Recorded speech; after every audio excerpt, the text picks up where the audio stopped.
This is the WWE NXT September 19, 2023 full show results video, and the show started with Becky Lynch. She gets the mic and said she'll bring the fight every damn night and it doesn't matter the name, the game is the same.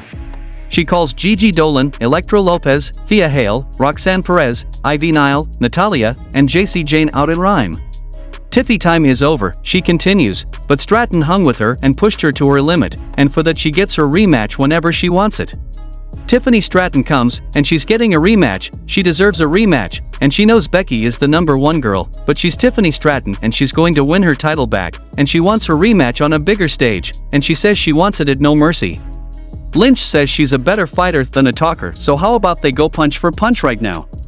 Becky attacks, Kiana James has Tiffany's back and they put boots to the man, and Lynch gets hands on a chair and fights them off. Then Becky Lynch rolls up and challenges Stratton and James to a handicap match in the main event, tonight. Then we saw Metaphor members, and they were doing a Matrix bit for some reason, in long black coats, and Noam Dar, in a gravelly American voice, says red pill or blue, it doesn't matter, he'll still be champion. Then we saw Global Heritage Invitational Group A match between Pete Butchdunn vs Tyler Bate, and the result of this match was Pete Butchdunn won the match by pinfall with Fire Thunder, earning 2 points and winning Group A and moving on to the finals. We see footage of Jacy Jayne taking Thea Hale shopping earlier today, and Hale is preoccupied with not being a kid anymore and Jacy throws a pile of clothes at her. We get a fashion show full of bustiers and exposed midriffs and leather, but we don't get to see Hale's favorite outfit of the bunch just yet. Then we saw the Global Heritage Invitational Group B match between Duke Hudson vs Joe Coffey, and the result of this match was Duke Hudson won the match by pinfall with a schoolboy, earning 2 points and leaving Group B on a three-way tie. The next match happened between Lola Vice vs Roxanne Perez, and the result of this match was Roxanne Perez defeated Lola Vice by pinfall, reversing an omoplata into a pinning predicament. Roxanne Perez meets with Becky Lynch backstage and offers to tag with her in the main event tonight, but Lynch tells her to get her shoulder looked at and she'll be fine out there.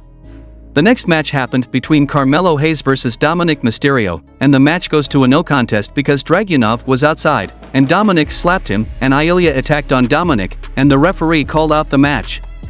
Ilya beats Mysterio down and drops a forearm on him hard. Fired Up hits Torpedo Moscow on Hayes, and Dragon Lee comes down and lays Mysterio out, holding the title up over him. Then we saw the Global Heritage Invitational Group B tiebreaker match between Duke Hudson vs Joe Coffey vs Nathan Frazer, and the result of this match was Joe Coffey won the match by pinfall with all the best for the bells on Duke Hudson, winning Group B. Backstage, Kiana James is getting ready when Tiffany Stratton rolls up, and they talk about how they pushed each other and they might not be friends, but they both despise Becky Lynch and are gonna do some serious damage to her and decide who gets to be the next NXT Women's Champion, and Stratton promises a surprise for Becky and they walk off together. Then we saw that Becky agreed with the tag team match with Lyra Valkyria against Tiffany and Kiana in the main event. In the main event of the show, we saw a tag team match between Becky Lynch and Lyra Valkyria vs Kiana James and Tiffany Stratton, and the result of this match was Becky Lynch and Lyra Valkyria won the match by pinfall with a diving splash from Valkyria on Kiana James. Post-match, Stratton hits the ring with a steel chair and wallops Lynch over and over, standing over her with the title in hand, and she drops the belt on Becky's fallen body. Lynch recovers and gets on the mic and says at No Mercy it'll be an Extreme Rules match, and Tiffany accepts, and the show goes off the air.